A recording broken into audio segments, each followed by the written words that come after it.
ನಾನು Virat Kohli fan and crazy fan actually. ನಾನು ಅವ್ರದ್ದು ಎಲ್ಲ ಮ್ಯಾಚಸ್ನು ಸ್ಟೇಡಿಯಮ್ಗೆ ಹೋಗಿ ನೋಡಿ ಬರ್ತೇನೆ. ದಿಸ್ ಟೈಮ್ ಅಹಮದಾಬಾದ್ ಟಿಕೆಟ್ ನಮಗೆ ಸಿಕ್ಕಿಲ್ಲ ಅಂತ, ಸೊ ಇಲ್ಲೇ ಸೆಲೆಬ್ರೇಟ್ ಮಾಡೋಣ. ಮತ್ತು ನಾನು ಚೈಲ್ಡ್ಹುಡ್ಡಿಂದನೂ ನಾನು ಆಂಜನೇಯನ್ನೇ ನಂಬೋದು. ಆಮೇಲೆ ಆಂಜನೇಯನ ಕೃಪೆ ನಮ್ಮ ವಿರಾಟ್ ಕೊಹ್ಲಿ ಮೇಲೆ ಮತ್ತು ನಮ್ಮ RCB ಟೀಮ್ ಮೇಲೆ ಇರಲಿ ಅಂತಾನೆ ಪೂಜೆ ಮಾಡ್ಸಕ್ಕೆ ಬಂದಿರೋದು. ನಾವು 17 ವರ್ಷ ಮುಗಿದ್ಮೇಲೆ ಇದು 18ನೇ ವರ್ಷ ನಾವು RCB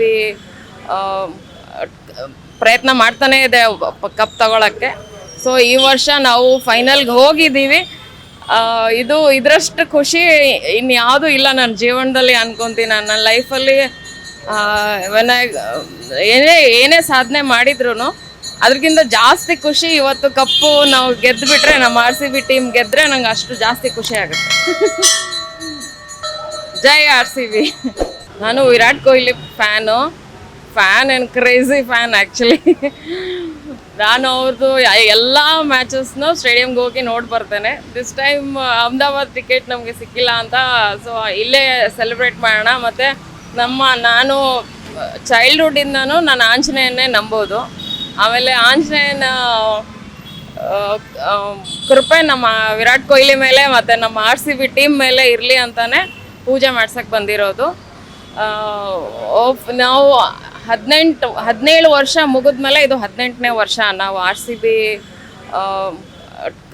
ಪ್ರಯತ್ನ ಮಾಡ್ತಾನೇ ಇದೆ ಕಪ್ ತಗೊಳ್ಳೋಕ್ಕೆ. ಸೊ ಈ ವರ್ಷ ನಾವು ಫೈನಲ್ಗೆ ಹೋಗಿದ್ದೀವಿ. ಇದರಷ್ಟು ಖುಷಿ ಇನ್ಯಾವುದೂ ಇಲ್ಲ ನನ್ನ ಜೀವನದಲ್ಲಿ ಅನ್ಕೊತೀನಿ. ನನ್ನ ಲೈಫಲ್ಲಿ ಏನೇ ಸಾಧನೆ ಮಾಡಿದ್ರು ಅದಕ್ಕಿಂತ ಜಾಸ್ತಿ ಖುಷಿ ಇವತ್ತು ಕಪ್ಪು ನಾವು ಗೆದ್ದುಬಿಟ್ರೆ, ನಮ್ಮ RCB ಟೀಮ್ ಗೆದ್ದರೆ ನಂಗೆ ಅಷ್ಟು ಜಾಸ್ತಿ ಖುಷಿ ಆಗುತ್ತೆ. ಜೈ RCB. ಲೇಟೆಸ್ಟ್ ಹಾಗೂ ಇಂಟ್ರೆಸ್ಟಿಂಗ್ ಸುದ್ದಿಗಳಿಗಾಗಿ ಬಾಸ್ ಟಿವಿ ಕನ್ನಡ ಚಾನೆಲ್ನ ಸಬ್ಸ್ಕ್ರೈಬ್ ಮಾಡಿ. ಹಾಗೆಯೇ ಬೆಲ್ ಐಕಾನ್ ಪ್ರೆಸ್ ಮಾಡಿ. ಇದರ ಜೊತೆಗೆ ಫೇಸ್ಬುಕ್, ಇನ್ಸ್ಟಾಗ್ರಾಮ್, ಎಕ್ಸ್ನಲ್ಲೂ ಮಿಸ್ ಮಾಡದೆ ಫಾಲೋ ಮಾಡಿ.